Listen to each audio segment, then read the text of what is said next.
coming and thanks for voting. Appreciate that.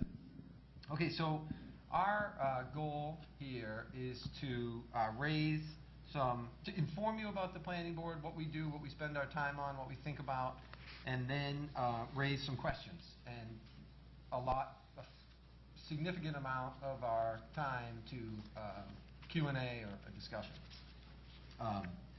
So just a couple of those questions here. Does our planning board activity, and we're going to tell you what that activity is, accomplish what we intend? And so what do we set out to do? Essentially, the planning board acts on all of our behalf to, through the zoning law and through some other, primarily the zoning law, which we're going to talk about in length, so get ready for that, enhance our general well-being, encourage real estate and commercial investment, and protect other village assets and qualities. So does our planning board activity accomplish that? And if it isn't, to the degree that we hope it does, what can we do? Change the code, make additional planning tools, because the zoning law is certainly just one tool in the tool bag. Increase code enforcement. Questions like that. So the agenda here is we're each going to spend about 10 minutes talking to you. Drew will introduce some general notions about zoning, because zoning is the preeminent land use control mechanism in America. And we'll discuss some specifics about the planning board. And then I will present some maps, because zoning is a very, we're talking a really spatial topic here. Alfred zones, a few current conditions, the relationship of current conditions in the zones, things of that nature. All right? All right, I'm going to turn it over to Drew. Good? Okay. All right, thanks. Well, at the risk of losing a number of you, or maybe all of you except my son, right at the beginning, I want to start on a personal note. My interest in land use planning began when I was a teenager and was following the exploits of this man. You may remember that in 1967, in a segue between two epic television series, secret agent John Drake was kidnapped and taken to a small, quaint community ominously named The Village. Drake's new hometown had a brutal governing body and draconian zoning laws and housing codes. Either due to or in spite of its strict codes, Drake's Village was an attractive environment of residences, commercial establishments, and public structures. I imagined myself moving there, despite the fact that the government knew almost everything about everyone.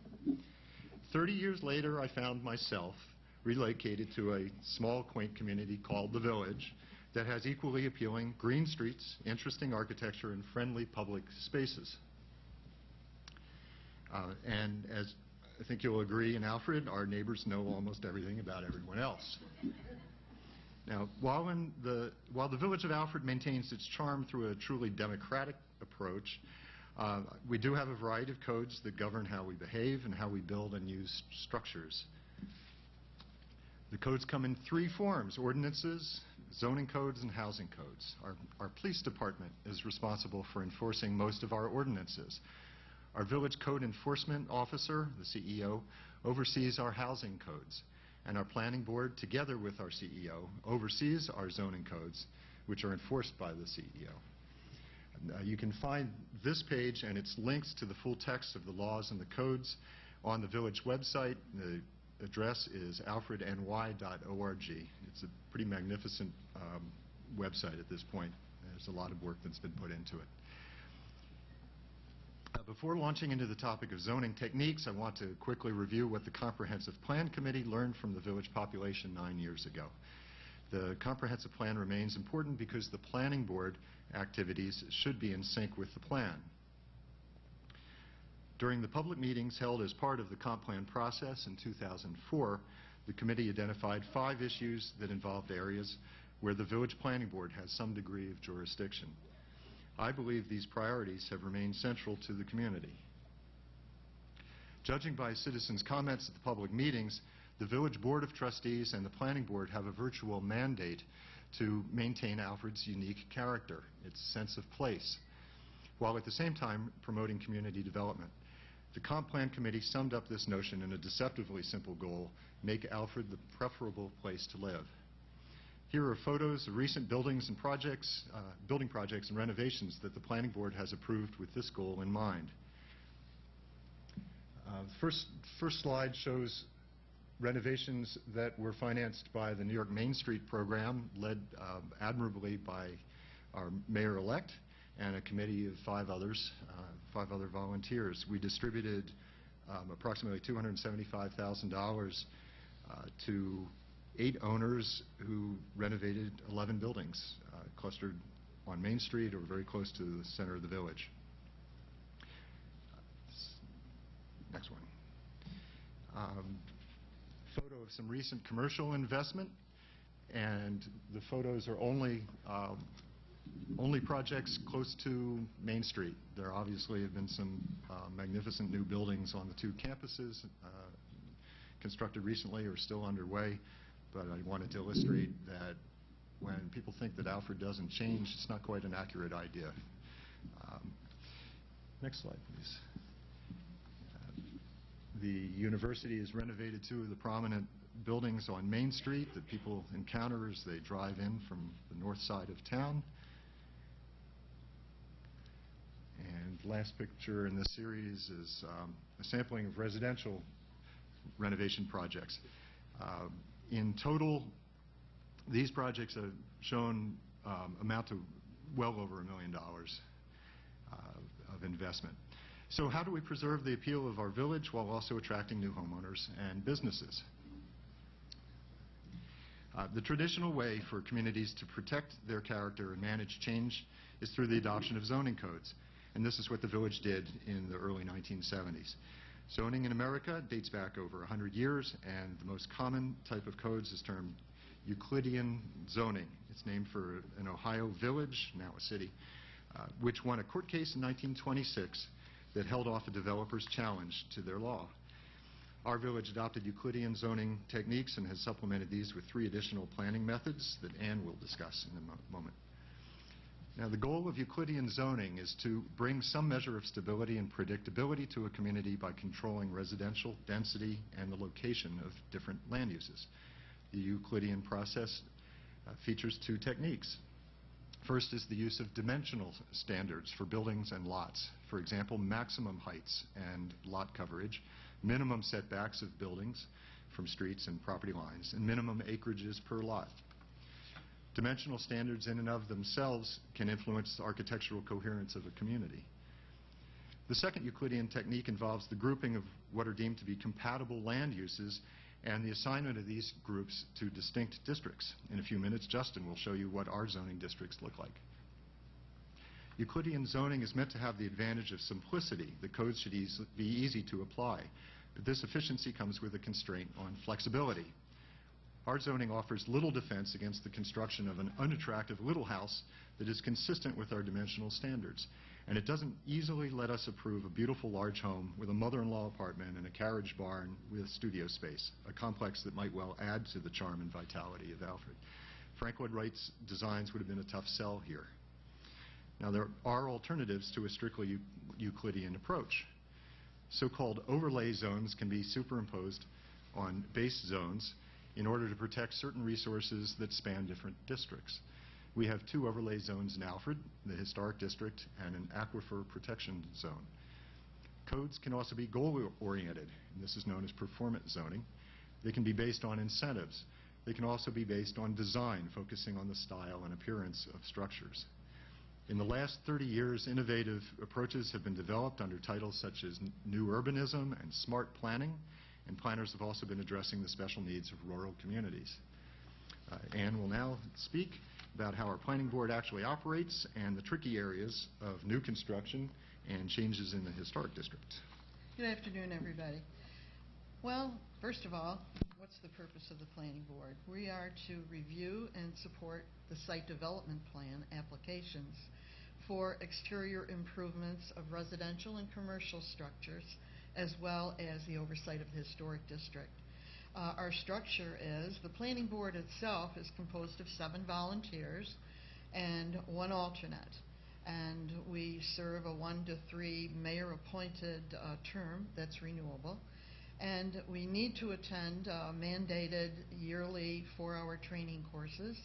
And we have monthly meetings. And basically, we consult, review, approve, or deny applications. And the 7 members are Justin and Peter McLean, Liz Cronin, Sherman Clark, Peg Prisco, Matt Katz, and myself. And then we have the Zoning Board of Appeals, and they have 5 volunteers, and they basically serve the same 1 to 3 year terms and attend those yearly meetings. And the thing is that they only meet as needed because their main function is to act on requested variances to the zoning code. And the 5 members there are Joy Carlson, Chair, Lou Greif, Lee Kessel, Ellen Barr, and Herb Ehring. And then we come to the Code Enforcement Officer. And he is a paid part-time position. He's available Wednesdays and Saturdays here in the village. He has to also attend mandated yearly meetings. And basically what he does, and already Drew has alluded to some of it, he conducts property inspections, issues building permits, enforces the village zoning code and the village housing code, and consults on improvements with owners and the planning board. We also, on the website, which is alfredny.org, you will find our agendas and also the minutes of the meetings. And our CEO is Chuck Cagle. Next. The site development plan, which I referenced just a moment ago, is basically a written scope of the project, and it is detailed in the applications, either a general permit application or a sign permit application. And it may detail things like renovations, improvements, repairs, additions, signage, landscaping, demolition, to mention a few, and special uses. The details generally are materials, design, dimensions, scale drawings, pictures, samples, anything that will further explain the project to us. And it covers all the properties in the historic district, as well as the residential and non-residential projects outside the historic district. Now, in case you're wondering how do you get one of these, we do have some procedures. And first of all, you have to obtain and complete, and I'm going to mention again the type of applications, the general permit app or the sign permit app, and you get them from the website or from the rack in the village clerk's lobby. You submit the CEO to the, you submit the application to the CEO for his signature. You pay the fee to our clerk, Kathy, and then she transmits the applications to us. We use a lot of the computer. We transmit our agendas, our minutes, and the applications all by computer. Now, if you're an applicant, you could request a fee-free conference to discuss this project before you formally submit it. And at that point, we may make suggestions, and you can take them or not. That's up to you. Then, in the event that the application might be denied, a request could be made to the Zoning Board of Appeals for a variance.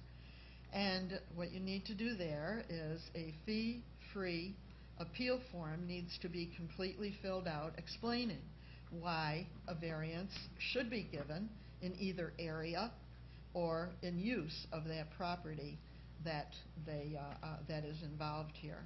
And relative to the development plan and other things, on the edge of the stage you will find a booklet like this. Please have one.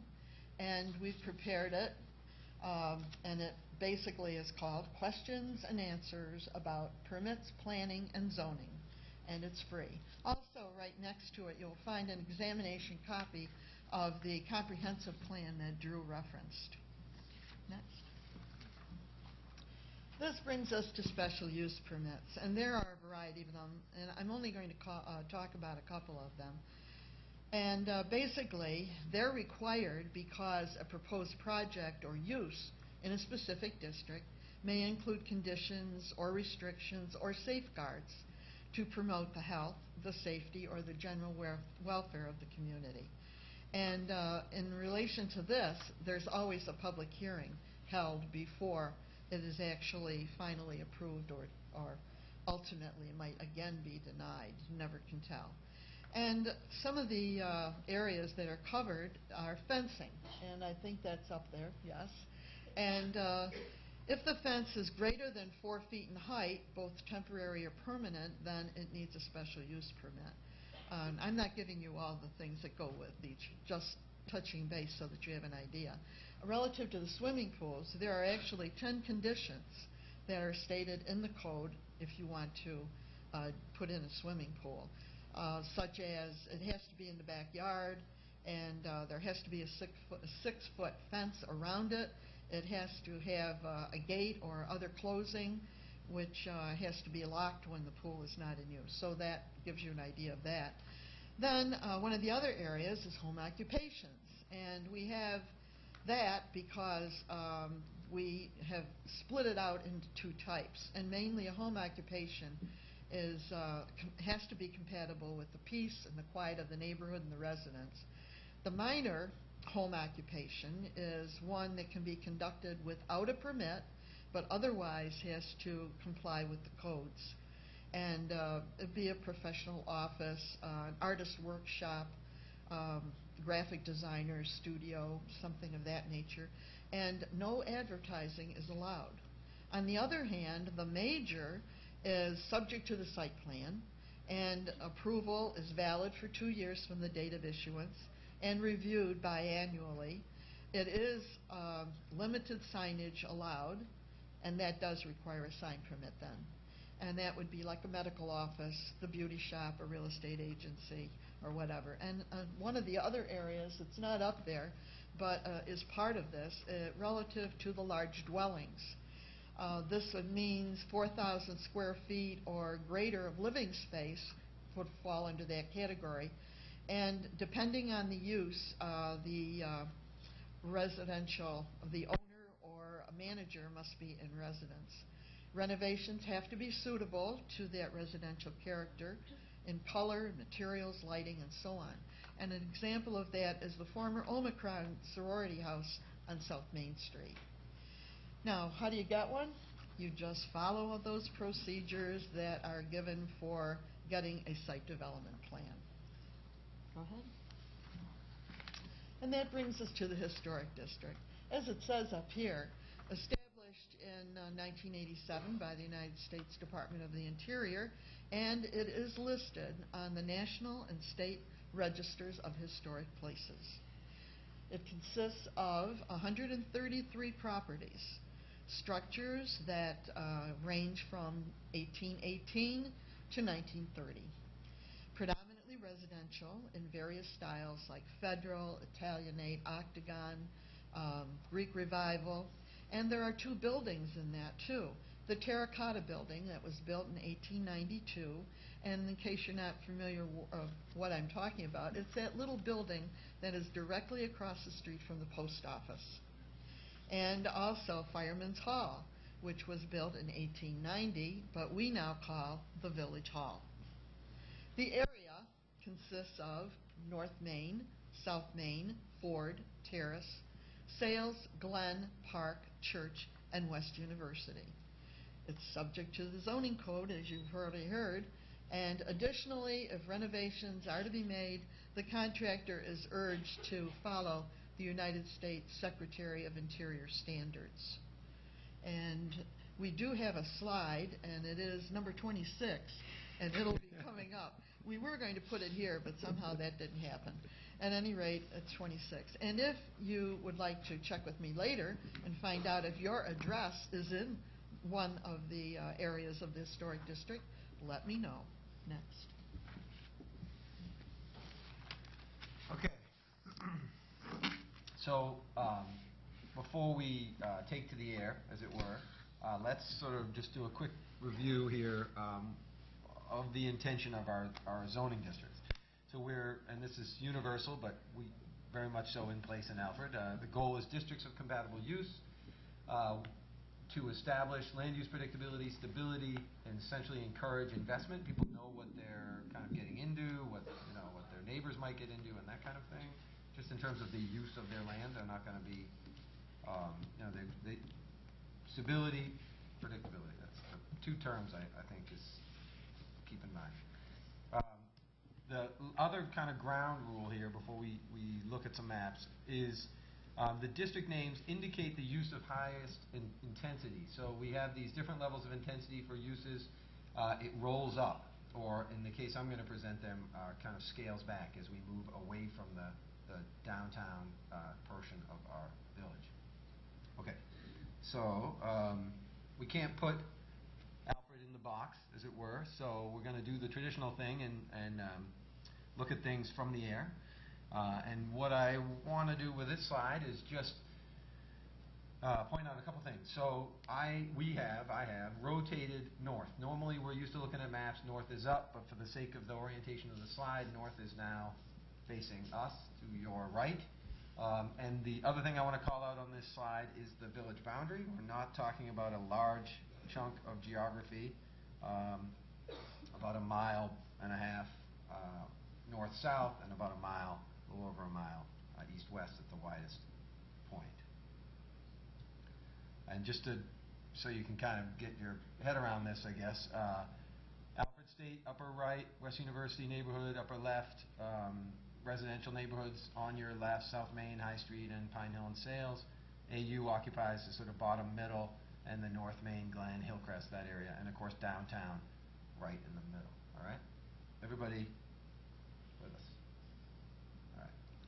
Okay, another way to think about this, a little simpler way maybe, is sort of the major roads, central nervous system.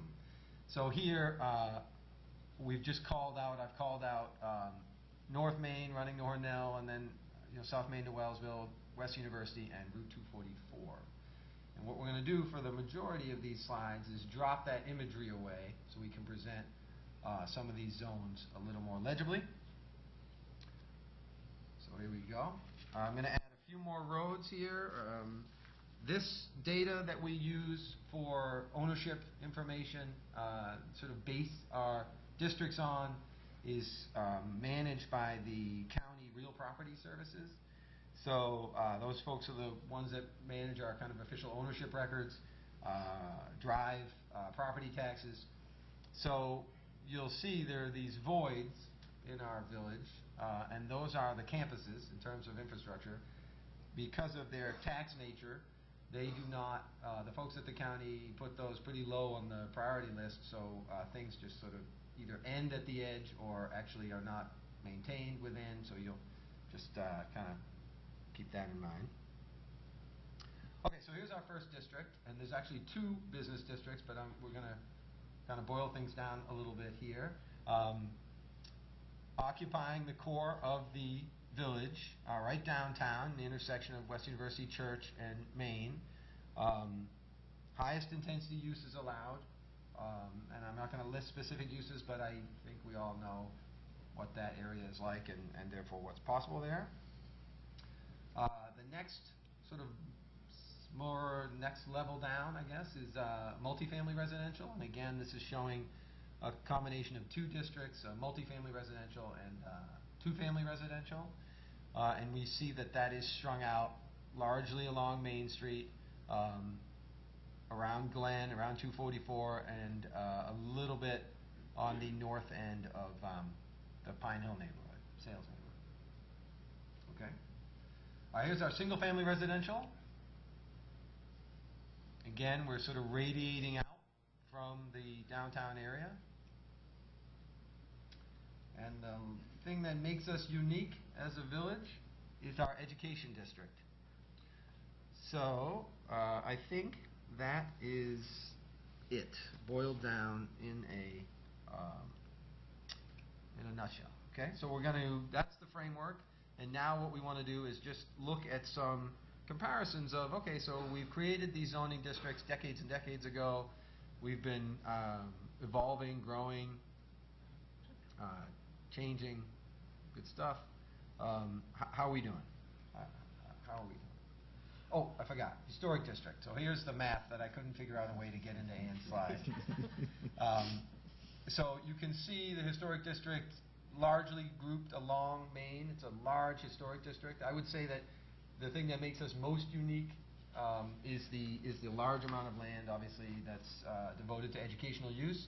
This is probably the second thing. This is our one overlay from a planning perspective, one real overlay, and it's a large portion of the structures in the village fall within this. That's a good thing. You want to mention the cities or the streets again, or not? It's North Main, South Main, Ford, Terrace, Sales, Glen, Park, Church, and West University. In case you can't quite tell us. Sure. Thanks. Okay. Okay. So here we go. We're going to look at some topics here. We're going to look at educational investment versus the educational zone, businesses versus the business zone. I want to make a special mention of multi-use, or as they're more commonly referred to, mixed-use buildings. We're going to look at single-family housing versus single-family residential zone, and then we're going to look at rental housing. Okay? All right. So here is the land in the village that is owned by either Alfred University or Alfred State College. Let's look at that compared to the educational district. So from a planning board perspective, the message here is that our educational district is a success. They are using that land. They're actually spilling over from that land. A lot of the land that we see up here outside of the educational district is forested, not really ideally suited for development.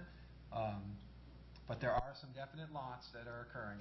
So again, from the planning board, if we were to look at this, we would say, okay, our educational district is doing its thing. Is supporting educational uses, and maybe even needs to flex a little bit. Okay, that's the one. Now this is using parcel data, so ownership data, so lot data. That's the one sort of district versus use combination that we're going to base on ownership data. The rest of them we're going to base on actual structural use, so buildings.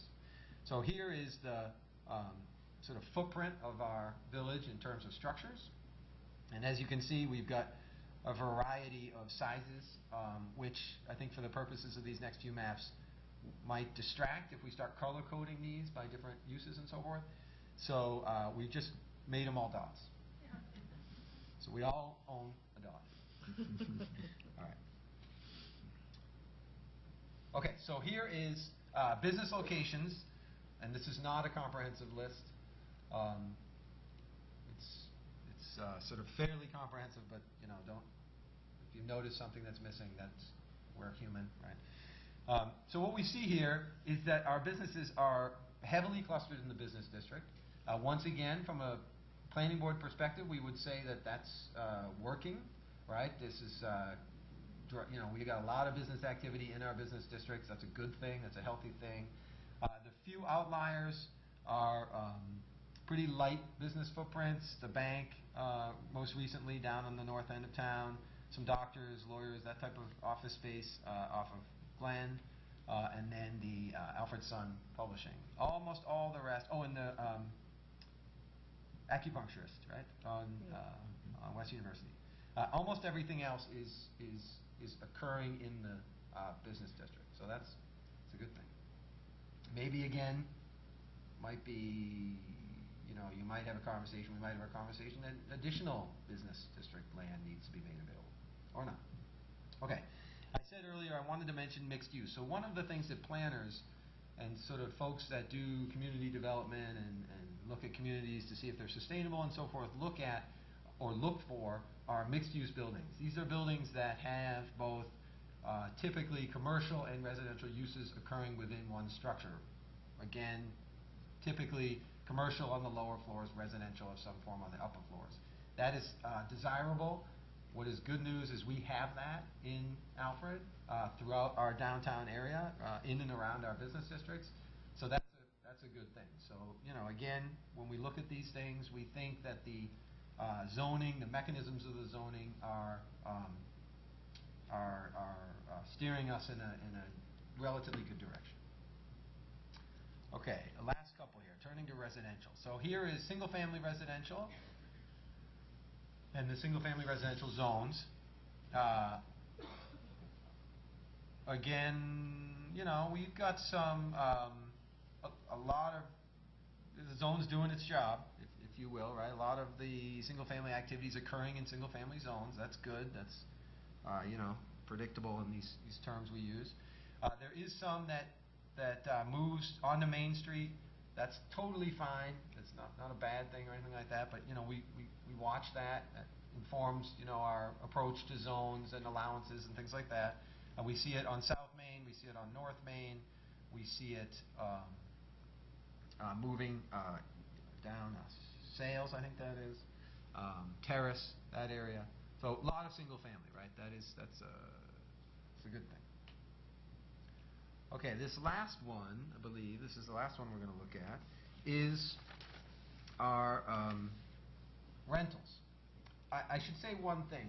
Since I've arrived 8 years ago now, I haven't seen a lot of conversion of structures to single family. So that's something that we notice, and it is what it is. But on the other hand, and I mentioned that there because what we have seen are conversion of structures from single family to multifamily, to some, typically could be owner occupied, but some form of rental. So here's a sort of distribution of rentals in the village. And again, this includes our mixed use buildings, it includes owner occupied rentals, it includes sort of what we think of probably traditionally as rentals, these what I call file rentals, first independent living experience rentals where people are getting their feet under them. And there, you know, there is no zone, right? So zoning does not, at least our zoning, does not talk about the ownership of the property. There's no distinction between a rented single-family house and an owner-occupied single-family house, and ditto for rentals and so forth. So I put multifamily residential in here because that sort of seems like the closest thing that one would envision rentals occurring in, but it in no way is the zoning speaking to where rentals should occur. Anyone obviously can rent any kind of structure. Okay. Catch up in my notes here. Okay, I think that's the array of uses. We're right on schedule time-wise, which is good. So, just in closing, before we turn it over to question and answer and discussion and fun small town stuff like that, we've thrown a lot of stuff at you, I think, but really at the same time, as Ann mentioned, it's just a brief introduction to all the stuff we kind of deal with on a monthly basis. We definitely believe in zoning as a planning tool. I think that's a sort of prerequisite to volunteering your time. I mean, I don't think you'd put yourself into this if you didn't believe in it. We also understand it's not a panacea, right? It doesn't solve everything. It's not intended to solve everything. So, for example, there's a bunch of ways that, you know, maybe you find that your neighbors aren't what you expected. Zoning is not the answer to all things. That could be part of our conversation. But it does mean that the planning board has job security. There's no going away. That would be not the right move, I think. Okay. I think that's it. We'll open it up for question and answer. Good? Good. All right. And thanks, everyone, for Thank you. hearing us out. Thank you.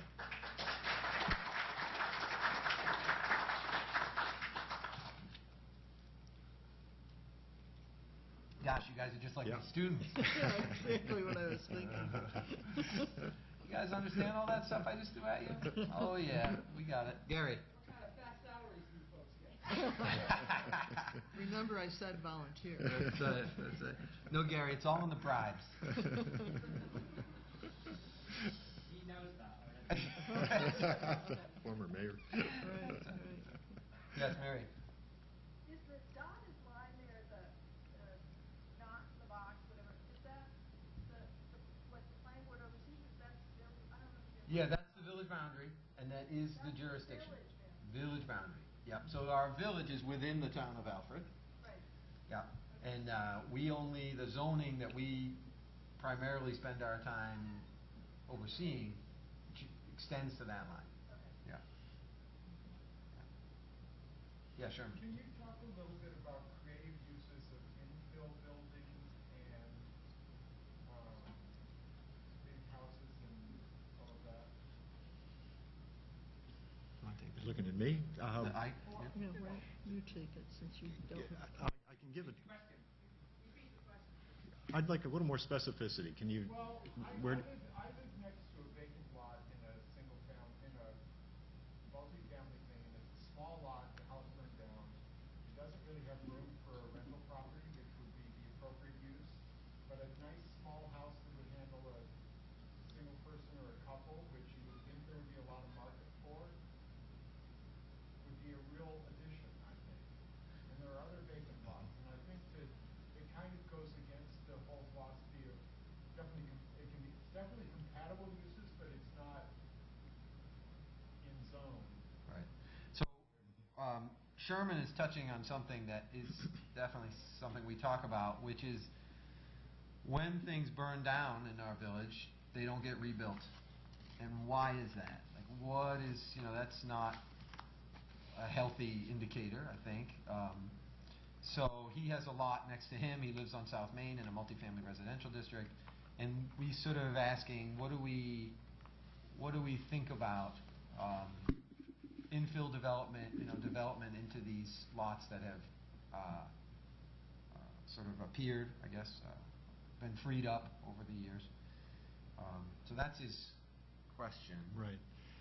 During the comp plan days and our public hearings, there was a lot of discussion about how to bring more investment to the village, whether it's commercial or residential. And I've seen, except for renovations, I've seen very little, I've seen no new houses, no new single-family houses constructed. And I've watched a number of houses burn to the ground and not be replaced. So it's an issue, and it is discussed still in the planning board and among citizens that I encounter. And a lot of the residents in the village that I talk to are scratching their heads over this topic. Why don't more people want to live in the village? And I know a number of young faculty members, new faculty members, that are debating whether to buy in the village right now, or even to rent in the village. So I think it's the burden is on the planning board to somehow encourage people to think of the village as a good option. Now, for life, I mean, we should be trying to sell the village better than we're doing, I believe. That goes for the mayor as well. Absolutely. During the comp plan days, again, there were a lot of comments that the village had no buildable space, which I took exception with, but I didn't do the hard work to analyze. But there's a lot of buildable acreage within the boundaries here. If there were momentum to, on the individual's part, to find a building lot.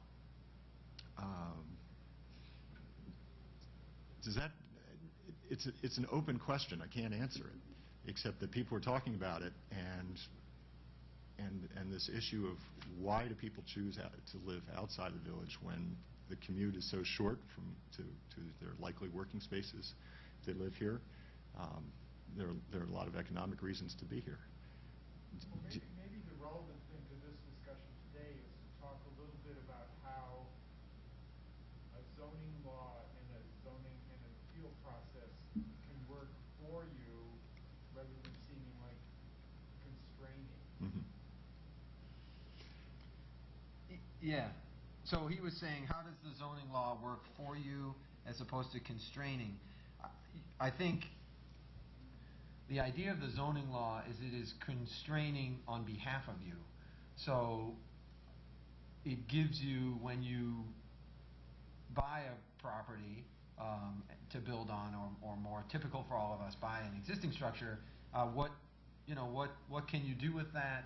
what can the buildings around you do with, what could they become? You sort of know what type of neighborhood you are investing in. And that is what it's doing for you. Now, should it be more flexible? This is a personal opinion, I'm not convinced that our zoning law is the reason our empty lots stay empty. I think that has more to do with our tax situation, which we have nothing to do with on the planning board. It's an awesome question. Like Drew said, we're talking about it, but I don't feel like we're thinking that flexing the zoning. I mean, we flex the zoning, the large home stuff, and there's some options in there, but I don't think that we're thinking that's what's preventing the shovel going in the ground. Mario, oh sorry. When you look at the blue on that map, it might help to illustrate that only 9% of the properties in the village are taxable. So I think you're right. I think what discourages young faculty from moving in is the tax base in the village, Yeah. which is probably the most expensive of any village that has academic property within its boundaries. Also, in our time here, I'm aware of at least 2 house fires where those properties have been rebuilt, but then there are a couple of others that burned right down to the ground and were never rebuilt, and probably for the same reason. The tax base is just too high. And you might want to mention also that the public hearing this evening on a related subject, which is the discussion of congregate housing, which affects all of those maps.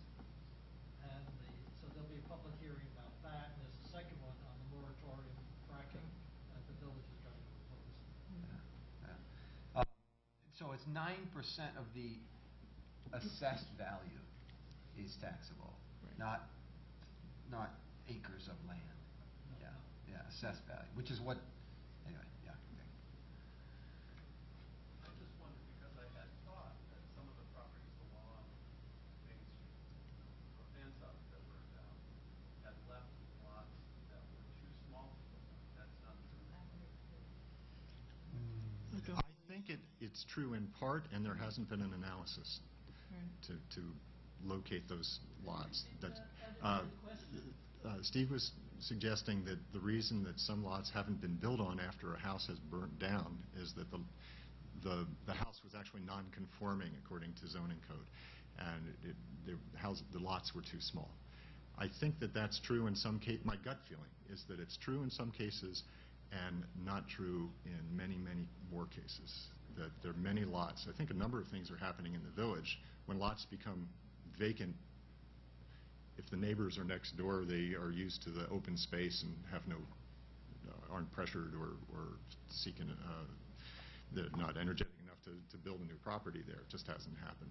But so when a homeowner has adjacent open space, they think of that as their own protection and privacy screen. I think there's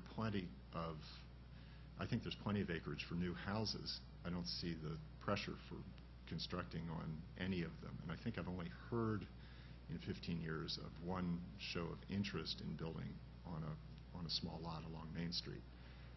But in my mind, it's an area where the zoning code does show some inflexibility when it would be conceivably in the village's interest to be flexible and allow a house to come back where there had been one. How do you feel about it? Virginia? Virginia?